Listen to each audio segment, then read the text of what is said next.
Shalom, shalom, Shabbat Shalom, happy Sabbath, happy rest day, and peace be unto you, to all the brothers and sisters that's going to watch this live, Most High willing. Today I just want to talk about reasoning.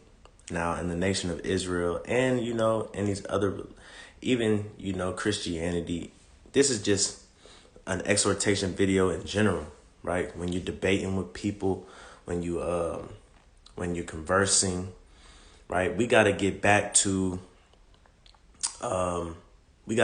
reasoning, right? The Bible tells us that Christ, he reasoned in the synagogue, right? A lot of us, we love to cut people. A lot of us, we love to prove a point.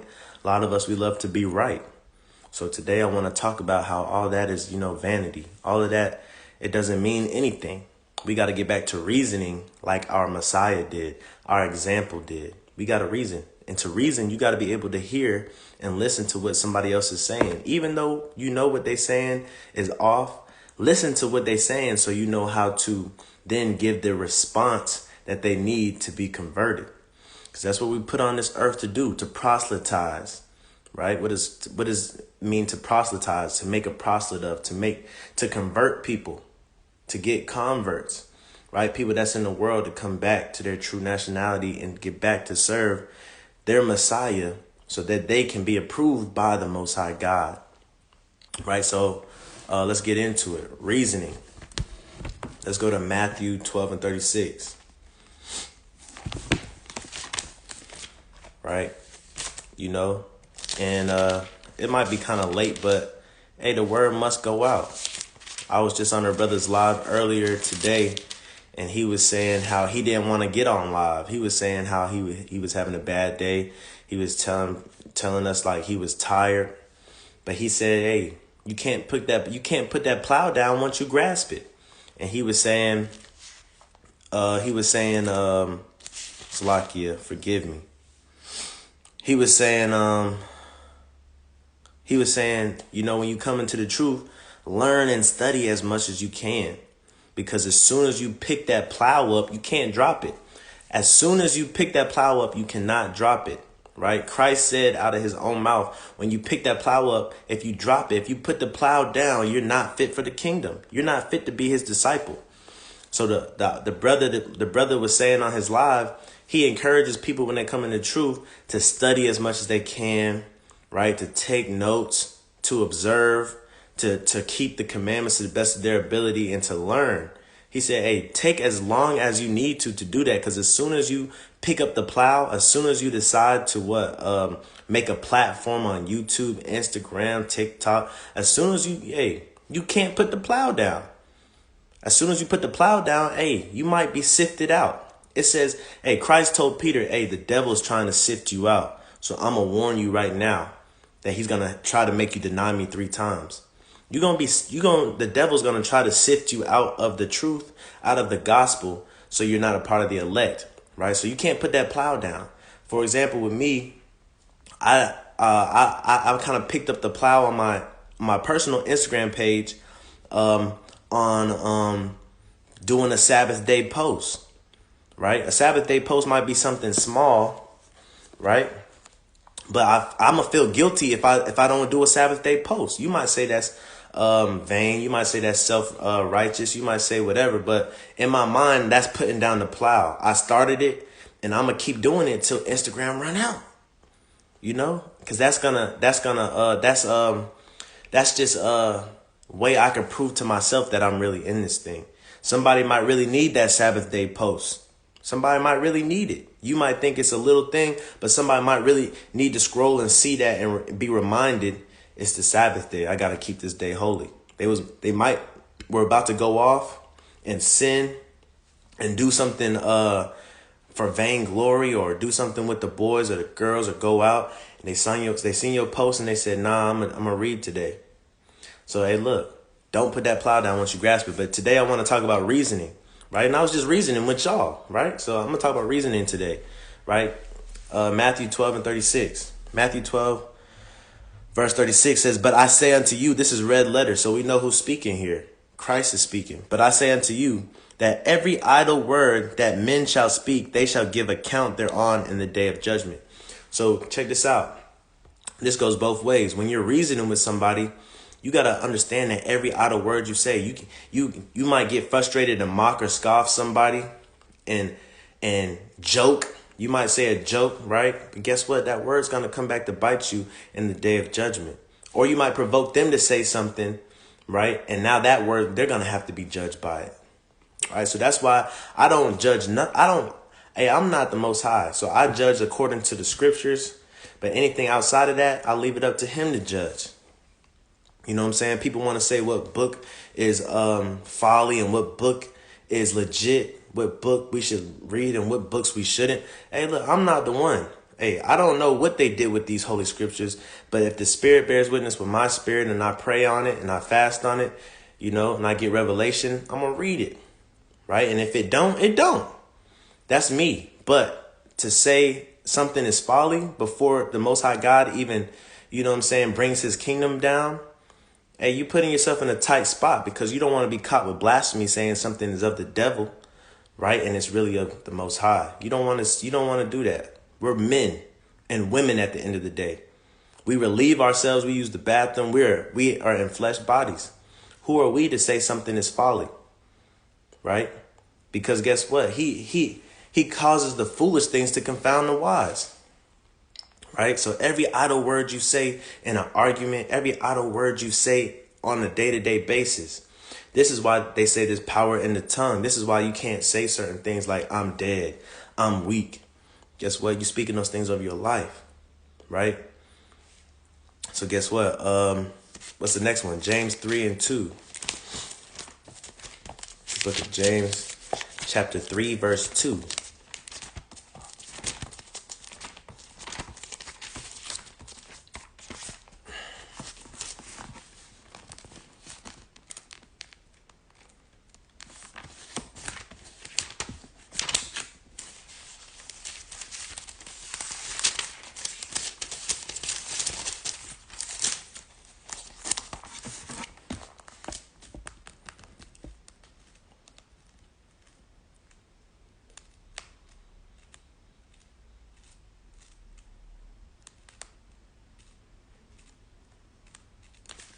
This is the book of James, chapter 3, verse 2. For in many things we offend all. Right? So James right here is letting us know in your day-to-day life, we offend all. And we know that we're not supposed to offend nobody. We're not supposed to offend. He says, if you offend one of my little ones, guess what? You might as well be dead. So we're supposed to walk. We're walking on eggshells with our brothers and our sisters' feelings. We don't know how sensitive somebody is. We don't know how strong somebody might be mentally. So we got to treat everybody with gentleness. And that's foreign to us as a people, right? When people calling each other G-baby and thug and slime and what up gangster and what's up my nigga. We used to call each other queen, king, what's up, peace king, peace queen. We used to do those things, but we got away from that, right? So what does it say? James chapter 3 and verse 2. For in many things we offend all. We offend people on our day-to-day. We might not open a door for somebody, right? Because we on our phone texting and they having a bad day and they cussing you out in the back of your head. You don't even know it because you didn't open the door for them, right? We offend people all the time. We might say something and think it was funny and it really wasn't funny. It hurt somebody's feelings. For many things we offend all. If any man offend not in word, right? So we offend in many things in our actions. But if any man offend not in word and speech, the same is a perfect man and able also to bridle the whole body, right? So basically it's telling us right here to strive to not offend people with our words. And you will be considered perfect in the eyes of the Most High God, right? So so I want to highlight the part where it says, if any man offend not in word, the same as a perfect man. So we should strive to be perfect men and perfect women and not what? And not offend nobody with our words. This all goes into reasoning when you're having conversations with people, right? Because kind of like in the truth, you kind of go through phases. Like you kind of go through phases, you learning, then you like, all right, what's this? I see these people on the street. It kind of don't sit right with me. It kind of do. Then you get into it and, you watching them every day. And then it starts kind of like, okay, now all this is a bunch of arguing. I just like the edifying ones. You trying to weed out. Because, hey, we lost the art of reasoning. Right? Solomon told us he was witty with his words. He still needed wisdom and understanding, but he said, before, when I was young, I was witty with my words, but until he got understanding, right, that's not until he became the man that he was.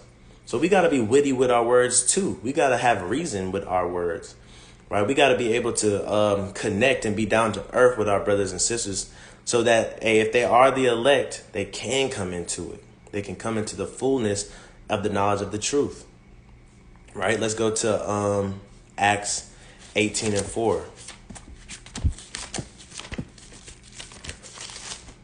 Acts 18:4.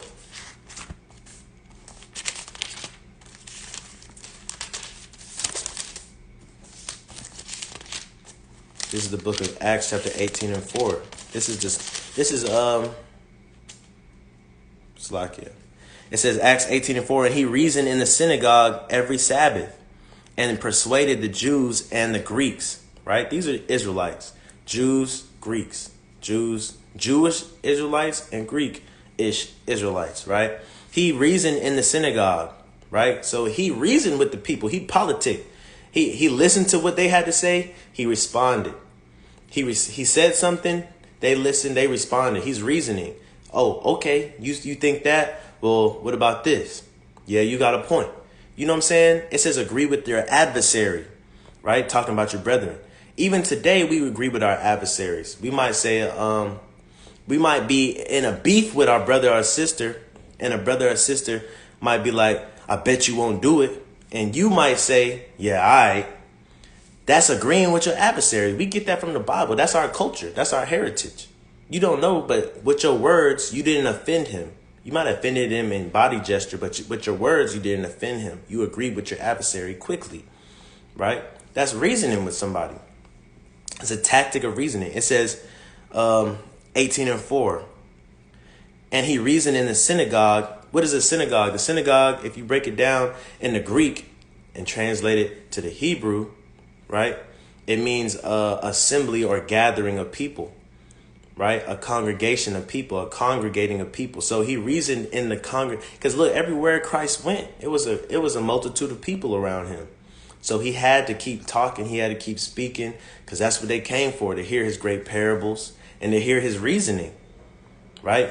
They wanted to know the reason why he did things. So he had to tell them by reasoning with them. Right? When they said he was going off on the Sabbath day, he had to reason with them and explain to them how he wasn't. If he didn't listen to what they said, if he just said, nah, y'all don't know what y'all talking about, and he went his separate way, they wouldn't have been confounded, right? And they wouldn't have learned. But he had to listen to what he had to listen to what they was accusing him of, and then he had to explain to them why he did what he did, right? And then they had to make a remark, and then he had to answer, and he had to ask a question, they had to answer. That's reasoning. Right? Not just trying to cut somebody, prove a point, scream, yell, and belittle somebody and call them out their name. You know what I'm saying? Especially if they are our brother and our sister. And he said he did this every Sabbath day. Today's a Sabbath day. So guess what? It's a small little gathering right here on this live. And we're reasoning with each other, right? We're listening to the scriptures and we're reasoning. How are we reasoning? We got somebody listening and somebody giving advice. All right? So let's move on. Proverbs 15:1. This is the book of Proverbs, chapter 15, and verse 1. A soft answer. This is a tactic in reasoning with somebody. When you want to get a point across, right, this is a tactic. A soft answer turneth away wrath, but grievous words stir up anger. Right? So before you even get into a debate, a conversation, a conflict, know this. Know it's wisdom to know that soft answers turn away wrath. If you don't want somebody to get heated, if you don't want a problem to arise, if you don't want the cops getting involved, give them a soft answer, right? What did Christ say? He said, are you the king of the Jews? Christ said, thou sayest. You can't do nothing with that. You can't get mad at him for saying that. right? You can't accuse him for sin. You can't, he gave him a soft answer. So, hey, there was no reason for Pilate to have wrath. So Pilate said, this is an innocent man, right? So even with us, we got to have soft answers. Somebody accuse us of doing something, we have to give a soft answer to turn away wrath, right? And I try to do that in all my conversations, even on Instagram, on my personal page. If somebody comment, somebody DM me, I try to stay like 3 steps ahead, right? And trying to read their spirit before I respond. Because sometimes people try to mock and scoff to get you out the spirit, and you have to give a soft answer. For example, somebody, I remember I put a Sabbath day post up one time, and somebody said to me, brother, do you believe in the lunar Sabbath, or do you believe in the Saturday Sabbath? Right? And I knew my spirit picked up that he was kind of scoffing. So I said, a soft answer, what would Christ say? A soft answer turn away wrath. Because if I say the wrong thing, he could try to expose me. If I say the wrong thing, he could try to confound me. If I try to get too deep, or if I try to go too shallow, guess what? It could look bad because it was in my comment section. And then guess what? Now I'm causing other people to stumble. They don't know if I'm teaching the right stuff. I might offend somebody. So guess what? He said, don't offend nobody. So I got to give a soft answer. So then I thought to myself, how can I give a soft answer in this situation? So I just went straight to the gospel. What did Christ say? Right? What did the New Testament say? It said, we can't judge anybody according to feast days or holy days. We can't judge them. So I went after I went there, I went to the law. What's the law say? It says 6 days do you work, 7th day you rest, just like the Most High did when he created the earth. Right? If you speak out of the oracles of God, they can't confound you. He said Jacob will never be confounded. Right? His chosen people will never be confounded. So if you give a soft answer and you stick to the book, guess what? That turns away wrath. That's called reasoning. And the person didn't even respond after that. I guess they got their answer. Right? So a soft answer turns away wrath. A lot of times stuff can be prevented. We just don't want it to be prevented. A lot of times I watched like 3 videos today, this morning. And I was watching some brothers. And a lot of their situations could be prevented, but you could read their spirit and tell that they was just out there to prove a point. They was just out there because somebody taught them something. They guzzled it down and they couldn't wait to regurgitate it, right? And confound somebody else with it. A lot of times we get excited like that when we get information, but we got to understand, we got to treat people like Christ. Christ had the law in his inward parts already. Christ was the law. He was the light. He was the life. He knew all the answers, but he wasn't going around trying to cut everybody. He was just trying to do miracles, tell people who he was, you know what I'm saying, and get the job done, die for his people, right? And then if the situation comes and people try you, then you respond with a soft answer with the truth, and guess what? Problem solved. But people nowadays in the truth are moving in the spirit that's not Christ. They're moving in the spirit that's, I got to prove a point. I got to be the mightiest. I got to be the mightiest Pharisee, the mightiest Sadducee, the mightiest doctor, right? The mightiest publican. I got to be the best. I got to cut down all these heathen. I got to cut down all my brothers and sisters and let them know that they don't know nothing, right? And that's wrong. We got to start like Christ did. We got to reason in the synagogue. We got to reason amongst the people. Right? Every Sabbath day, we got to do that. That's part of that'll keep the Sabbath day holy if we reason one with another. If we do that, I bet you we'll gain more people that way. We'll gain more laborers, because the harvest is plenty, but the laborers are few. So if the laborers are already few, why are you trying to scare away the people in the interview? If you know you need workers and you struggling, why in all your interviews are you going to make the interview super, super hard, right? And why are you going to be super, super mean in the interview when you know you need help, right? The harvest is plenty, the laborers are few. Let's get the next one, Matthew 5:25. This is the book of Matthew chapter 5, verse 25. And it reads, Agree with thine adversary quickly, whilst thou art in the way with him. Right? So agree with your adversary quickly. And like I said earlier, we do this without even knowing it. Somebody could say that they gonna rough you up or beat you up, and you be like, yeah, all right, okay. Yeah, I like to see that. All right. You know what I'm saying? You agreeing with them. Your body language is not agreeing, but by word, you're agreeing with them. You know what I'm saying? You're agreeing with your adversary quickly when they're in front of you, because you don't want nothing to go down. You like, if it go down, it go down. But you know what I'm saying? Right now, I'm going to make sure it don't get to that point. So you agree with them quickly. You say, okay, all right. Yeah, try it if you want to. All right, cool. I bet you will. Yeah. Or, you know what I'm saying? That's how, let me keep reading.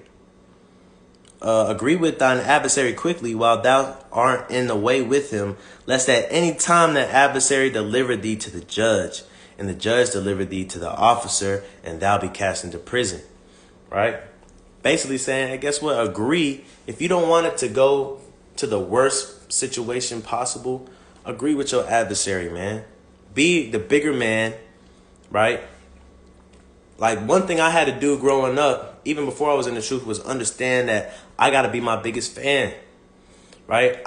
A lot of times I was like, even when I was dating in the world, and I'd have conflicts with the girls I'm dating or something, I'd tell myself, just let her have this one. Let her have this one, right? She gonna think she won, but you know you won because you let her have it, and now she happy and you happy, right? And I'll be smiling. I'll be smiling in my head, laughing in my head. I won. You know what I'm saying? The situation didn't go from here to here. She happy, I'm happy, right? That's wisdom, right? So you got to be able to agree with your adversary quickly so things don't go from 0 to 100. A lot of times, hey, even with, and this right here is pertaining to your brethren, in context, it's pertaining to your brethren, right? It's not talking about heathen, but even with heathen, you know what I'm saying? You can agree with them to an extent. Now, don't be a coon, so to speak, or don't be somebody that's just, you know what I'm saying, got Stockholm syndrome. Because, hey, even our people wasn't retarded or stupid, you know what I'm saying, in the Bible. We not just finna be slaves to people and just let it slide. We not finna let people just tell us that we can't celebrate the Sabbath. We not finna let people just tell us we can't be Jews. You know what I'm saying? We gonna speak up. We're not going to agree with them on that. You know what I'm saying? But little things like, you know what I'm saying? Little tiny things with a heathen, you know what I'm saying? If a heathen come up to you and trying to tell you that, you know what I'm saying, why you got fringes on, or why you teaching this, or blah, blah, blah, just be like, yeah, you got it. All right, cool. All right. So they can get out your face. It don't go from here to here. All right. That's wisdom. You gotta be good at reasoning. And sometimes reasoning is with yourself. You gotta be talking to yourself like, should I even say something? Should I just be quiet? There was times where Christ was just quiet. I think I'm just gonna be quiet. See how that go. Maybe I should just ask questions and not make statements.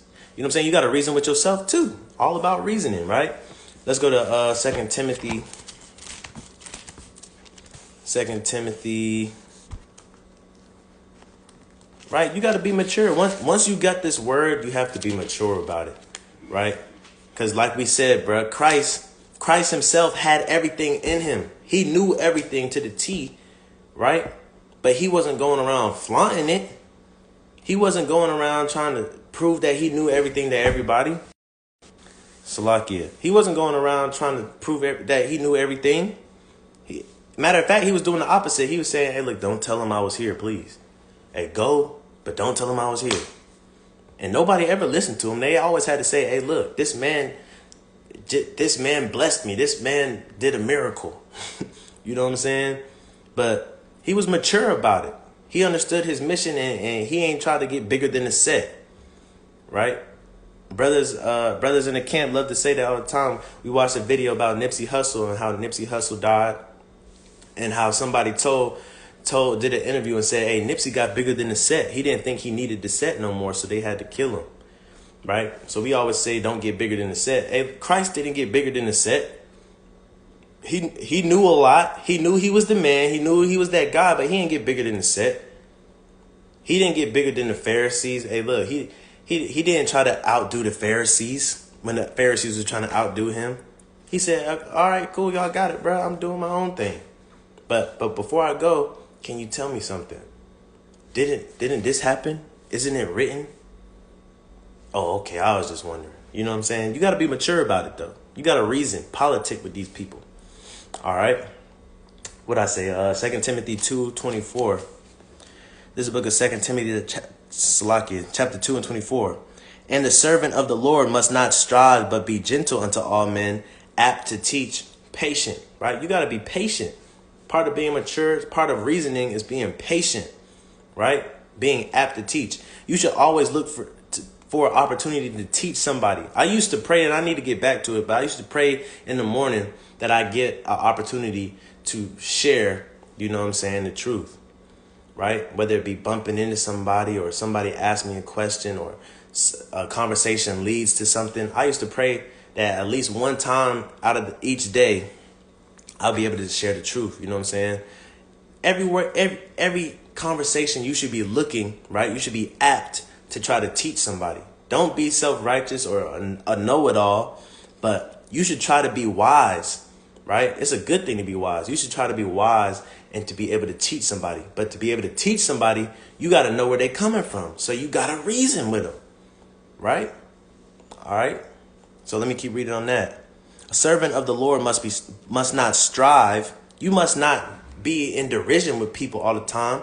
You know what I'm saying? Calling people up to your camp, right? Just to ask them a question that they know that you know that they're gonna get wrong. Calling other nations over just to mock and scoff them. Hey, look, a servant of the Lord is not gonna strive, but he's gonna be gentle unto all men and apt to teach and patient. He's gonna be patient. Hey, look, I was talking with my rib today and talking about how patient Christ must have been. Christ was so patient. He was always apt to teach, and he was so patient. You know what I'm saying? With his disciples was hard-headed. For example, he came back, right? After he rose the third day, he came back, and he was looking at all his disciples. They didn't really see him, so he had to say something. He said, Shalom. You know what I'm saying? But in the scripture, it say, peace unto you. It said, peace be unto you. But we know that's Shalom. So he came back, he said, Shalom. They came and hugged him and blah, blah, blah. So he said it again. He said, Shalom. You know what I'm saying? You got to kind of envision it. You got to envision it in your head. So he said, Shalom, Shalom. One of his disciples told him, I'm not going to believe unless I feel with my hands his wrist and see and touch him myself. So Christ walked over there, let him feel and touch. He said, Lord, it is you. Right? He said, so Christ could have went off right here like, dude, that's disrespectful. He could have, you know what I'm saying? He could have strived with this man, but he didn't. He used it as a teaching moment. Remember I said the Bible says you got to be apt to teach and patient. So Christ said, hey, you've seen and you believe, but blessed are those who haven't seen and will believe. Right? So that cut him to the core, right? Because now he's like, dang, you trying to just sun me just now. Like, I just wanted to make sure it was you. So, you know, Christ was a master teacher. He was the master reasoner. Even with his disciples, he was patient, apt to teach at all times. Right? All right, so let's go. Let's move on. James 1:19. Let's go to the book of James, chapter 1, verse 19. It reads, wherefore, my beloved brethren, let every man be swift to hear, slow to speak, and slow to wrath. So I don't care if you're in a camp, if you're not in a camp, if you're in a congregation, if you're amongst your family, if you with your friends and you trying to bring this truth out. What's the first thing it says? It says swift to hear. So you got to hear where these people coming from. Some people might be coming from Christianity. Some people might be coming from Islam. Some people might be coming from non-belief. You got to hear where these people is coming from to be able to reason with them, right? That's the first thing you got to do. You got to be swift to hear. You got to be slow to speak. So don't be the one that's trying to speak first. If you start speaking and somebody else starts speaking, hold your tongue, let them finish what they're saying, right? And then you speak, because they might say something And it might be like a catchphrase that you know a scripture for. And guess what? Now you can go exactly to what's being brought out. Now you can get to the crux of the matter, right? What's the last one? It says slow to wrath, right? Now we know it doesn't mean don't wrath. We know Christ was flipping tables and stuff when he felt disrespect to the Most High God, right? When they were selling doves and all these holy things inside the temple, and they thought, you know what I'm saying? But it says slow to wrath. Now, and I'm only saying this because I was kind of grieved and vexed in my spirit when I was watching some videos today, right?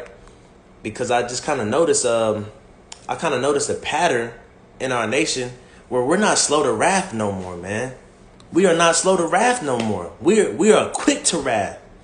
And we hide our wrath with laughter, right? We'll start laughing and cracking like, ooh, you know what I'm saying? Like when somebody says something that's not knowledge according to the Bible, we got to mock and scoff. Hey, that's wrath too.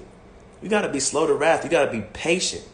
Christ wasn't doing that to his disciples when, his disciples asked plenty of dumb questions, right? So much so that they had to monitor themselves like, okay, we're not gonna ask that question. That question folly, right? So you got to reason with yourself and with people, man. Slow to wrath, be patient, apt to teach, right?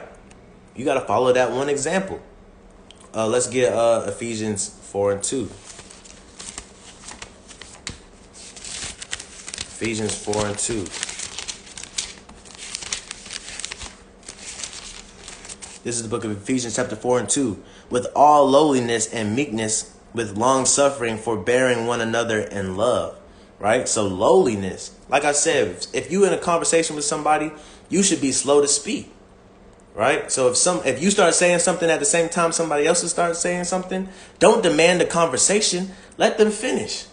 Be low. Be low. Hey, Christ didn't argue for the mic. You know what I'm saying? He let it play out. If somebody's arguing and yelling, he gonna wait till it calmed down so he can say something, and it's more powerful that way, right? Trust me. If the word is supposed to come out your mouth, man's goings are of the Lord, it's gonna come out your mouth. You know what I'm saying? So it says, with all lowliness and meekness, with long suffering. You got to long suffer in reasoning. When you reasoning with somebody, you got to long suffer sometimes. Sometimes in a conversation, you know, it might be going slow and you like, man, I really want to speed this up. But you got to understand, somebody really might be trying to get to the bottom of something. You already know. Christ already knew the answers. But hey, if you got to tell somebody 3 times, you got to tell them 3 times. You got to be apt to teach. You got to be patient. You got to be gentle, right? Let's move on. Ecclesiastes 22 and 13. Ecclesiastes 22 and 13 reads,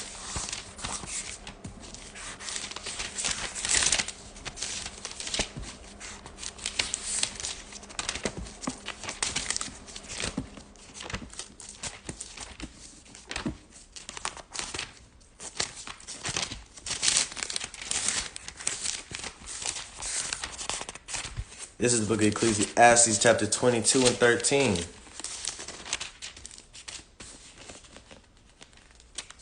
Yeah. Hold up. Maybe I meant Sirach. Hold up. I might have write that down wrong. Hold up. Let me check. Bear with me. Let's look at Sirach 22. Verse 13.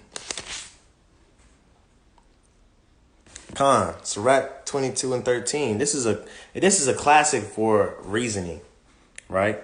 And this is for, remember I said you got to reason with yourself sometimes in your mind before something goes somewhere. You should ask yourself, should I say something or should I just hold my peace? Should I cut them or should I wait and kind of, you know what I'm saying, see what kind of understanding they got? You got to reason with yourself sometimes. And sometimes you got to reason with yourself and say, what kind of spirit is this person in? Right? So Sirach 23 and verse 13. Talk not much with the fool and go not to him that hath no understanding. Right? So a lot of times we see, hey, look, this is a cut. A lot of times we see brothers and sisters, they pull the people with no understanding just to get, you know what I'm saying, some good film, right? They pull the people with no understanding. It says, talk not much with him that has no understanding. So the people it's one thing for people to come up and ask questions and you answering their questions. But it's another thing for you to clearly see somebody that's a heathen or clearly see somebody that's drunk, right? And to pull them over just to ask them a question that they don't know the answer to. You know what I'm saying? It says, talk not much with a fool, and go not to him that hath no understanding. Beware of him, lest thou have trouble, right? So he might turn up, right? Those are red flags. That's the smoke before the fire, right? As Solomon would say, right? You see that smoke before the fire starts to flame up, right? So beware of them, lest they have trouble, right? And thou shalt never be defiled with his fooleries. Depart from him, and thou shalt find rest, right? A lot of times when you come into the truth, or the knowledge of the truth, you know what I'm saying, or trying to get a point across and somebody just don't understand it, right? You'll be up wrestling all night. Like, dang, I should have said that. I should have pulled that precept. Dang, I forgot it. I forgot the Bible said that. Dang, yeah, Job did say that. Solomon. You know what I'm saying? A lot of times, you know, you be up all night. You be going mad, right? It says, depart from him and thou shalt find rest. You gonna sleep good once you walk away from certain derisions, right? Certain conflicts. You're gonna feel good. You're gonna have rest. It's really gonna be a short memory. Like a lot of times I choose not to debate people or something that might come in my DMs or something. I have rest. And they'll be blowing me up, sending me paragraphs in my DM. Like every day. I'm like, bro, you don't see I'm not responding? You can stop. I got rest, my guy. I got rest. And that's confirmation that you shouldn't have said nothing in the first place. Because them people crazy, man. They fools. They have no understanding, man. When somebody cannot tell that you're not opening the message, they have no understanding, right? Literally, right? Depart from him and thou shalt find rest, and never be disquieted with madness. You ain't never going to have madness, man, when you depart from him. But if you don't depart from him, you're going to be mad. It's going to drive you crazy. You're going to be going back and forth. You're going to be researching stuff that don't even pertain to the mission. You know what I'm saying? You're not even going to be talking about Christ no more. You're just going to be trying to prove a point. You know what I'm saying? So you got to be able to reason with yourself and reason with these people. Right? Let's go to Proverbs 23 and 9. Proverbs 23 and 9. This is the book of Proverbs, chapter 23. In verse 9, speak not in the ears of a fool, for he will despise the wisdom of thy words. So, hey, Solomon's agreeing with Sirach right here. Speak not in the ears of a fool, for he will despise the wisdom of thy words. Hey, everybody got that one friend that's slick kind of envious of you because you so wise, because you're wiser than your age, right? And it doesn't matter if you write, everything that you say is going to offend them. So sometimes you just don't need to say nothing. Just let it play out. You know what I'm saying? For example, like we said before, Christ, he knew everything. He knew the answers to everything. These publicans, these Pharisees and Sadducees would come up to him with these simple questions. And guess what? Don't walk in the way of the fools, right? You know what I'm saying? Talk not much with the fool. Don't talk in the ear of a fool. You know what I'm saying? Because guess what? He had all the knowledge, but you know what I'm saying? He knew if he gave all that knowledge up, that them Pharisees might, you know what I'm saying, stone him. Salakia, the high priest, the Pharisee said, are you the son of God? Right? He say what? Hey, look, you asking me what I said, go ask the people I talked to.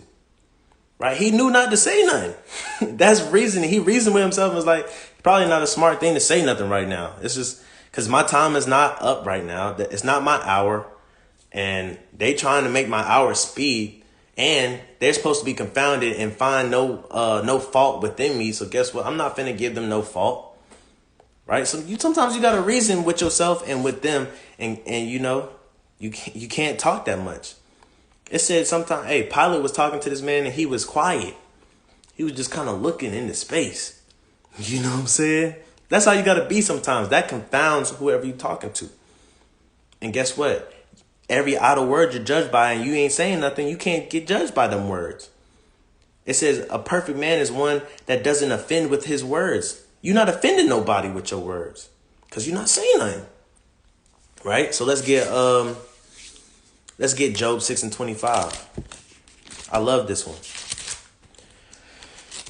Job 6 and Job 30. Two of my favorite chapters in Job. Right? Job 6 verse 25. How forcible are right words? You know what that means? That means, man, how right can you be? You can scream the right words to somebody all the time, but if you're offending them because they think you're too smart and they're envying you, if you're offending them because you haven't listened to nothing they said and you just proved that you're smarter than them, you know what I'm saying? How right are your forcible words? Because they throwing it all away anyway. You could be right, but they throwing it away because they don't like you. They don't like what you saying. They don't like it coming out your mouth because you weren't patient. You weren't gentle. You weren't kind. You wasn't long suffering. You wasn't slow to speak. You wasn't lowly. You know what I'm saying? You wasn't reasoning with them. You wasn't giving them the floor to speak. So guess what? They throwing it away. It's going in one ear and out the other. You know, when you're a little kid and you get into an argument and you start to get into talking battles and before you know it, nobody's even saying nothing. Y'all just kind of screaming at each other. Y'all kind of like, blah, blah, blah, blah, blah, blah, blah. Yeah. You know what I'm saying? Y'all not even saying nothing. Childish. You know what I'm saying? You're not listening no more. They're not going to listen to you no more. You know what I'm saying? How right are forcible words, right? It says, how forcible are right words, but what doth your arguing reprove? Right? When you watching these videos, is that bringing somebody to Christ after the argument? After they don't know what's going on. They lost, man. You know what I'm saying? Does that really bring anybody to the truth? Right? That don't bring nobody to the truth. You are still in the truth and they're still not. So that was a waste of time, my brother, my sister. You know what I'm saying? Verse 26 says, do you imagine to reprove words in the speeches of one that is desperate, which are in the wind? Yea, ye overwhelm the fatherless. Hey, look, the people that don't have God in their life, the people that aren't in the truth, they're fatherless. They don't have the Most High, right? Because they don't have the Son. You have to have the Son to have the Most High. And if you don't keep these law, statutes, and commandments, you don't love the Son and you don't love the Most High. So guess what? You fatherless. It says, yea, ye overwhelm the fatherless, and ye dig a pit for your friend. What is a pit? A pit is a grave. You killing them because your forcible words that they're throwing out, that's the truth because of your approach. Guess what? They're gainsaying now. What does gainsaying mean? It means they have a response to everything you got to say. You might be saying something true and they might be like, no, that's a lie. No, you don't know what you're talking about. You a false prophet. So now they calling you a false prophet, but you're not a false prophet. You speaking out, thus saith the Lord. And that's like saying that you're Beelzebub, and it's really not Beelzebub. It's the spirit, right? Because these words are spirit, and now they're blaspheming against the Holy Spirit. And now they're digging a pit for themselves, right? And they're going to be judged for every idle word they say. And you're going to be held accountable before it because you offended the little children. And now both of y'all is digging a pit for each other. You know what I'm saying? So you got to be able to reason with each other because it's literally life or death. All right. Proverbs 17:4 means Proverbs 17:8. Salakia. Let's go to Proverbs 17:8. This is the book of Proverbs, chapter 17 and verse 8. The book of Proverbs, chapter 17 and verse 8. A gift is as a precious stone in the eyes of him that, whether, Salakia. I'm tripping tonight.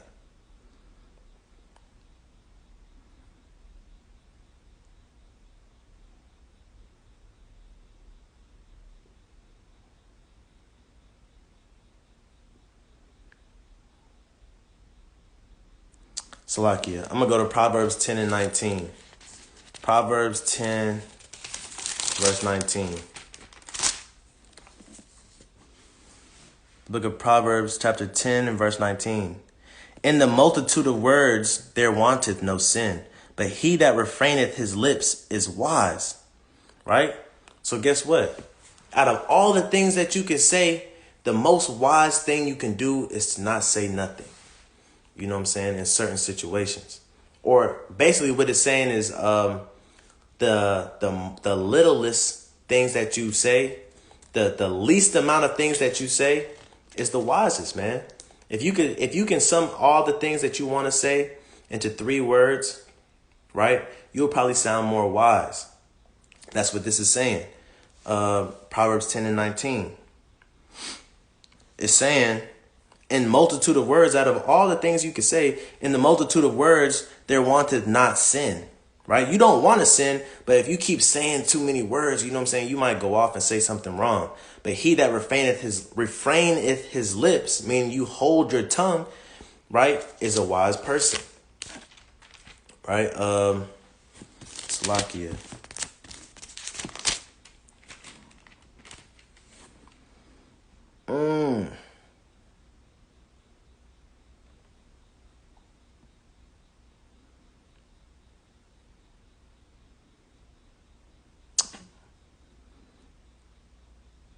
I don't know what I was trying to get, but hey, look, man, reason with the people, man. Be long-suffering, be apt to teach, you know what I'm saying? Reason with yourself. Always, try to be the wise person in the situation. Be lowly, right? Speak last.